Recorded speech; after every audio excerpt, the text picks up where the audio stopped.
Hello world, it's Jason Smith and you're lucky today because you don't have to look at my face.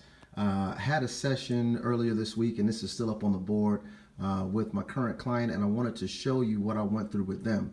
We were trying to explain why a deal went south and why we were unable to move the needle. And so I did this illustration to show them how we want to interact with our clients.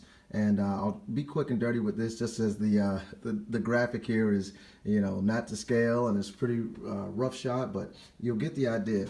If you look at the path in which people go through on their buying process, right, as your customer buying process illustrated in green here, it generally stays on this level of action from 0 plus or minus in either direction outside of the status quo. Based on a lot of factors. Everything inside these two lines here is internal, right? Everything in here is internal to the business, and as much as possible, they're trying to stay within the status quo, which is, again, always your chief competitor in any sale. Not doing anything is what you're trying to fight. And as external factors come in, it's going to push them in one direction or the other. It's going to either push them closer to the solutions that you provide or further away towards some other solution. But as much as possible, they're trying to stay within the status quo. Look at how narrow we drew this in here. Just a very small margin for any other external solution. But by and large, you're trying to stay within doing as little as possible.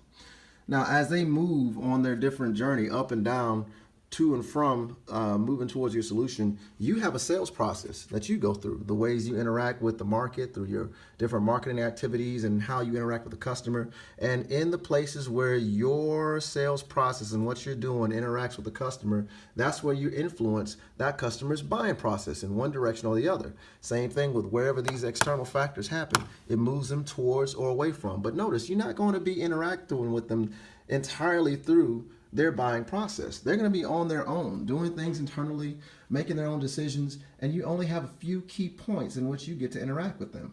How you interact with them is so critical. The reason for a well-trained and well-equipped sales team with experienced salespeople is so important because those interactions are so crucial. There's so much happening in this wide range without you that every one of these interactions in which your buying process, your selling process crosses paths with their buying process is very much essential. And you want to make sure that as much as possible you're interacting with them before the external factors drive them in one direction or the other. If you've interacted with them first, there's a better chance that an external factor will now push them towards coming back towards you in your selling process. So anyway, just wanted to share that with you. It's something I use to kind of diagram the different points in which we interacted with this client and why things didn't go their way. And I hope that is somewhat helpful for you. So for what it's worth, good luck out there.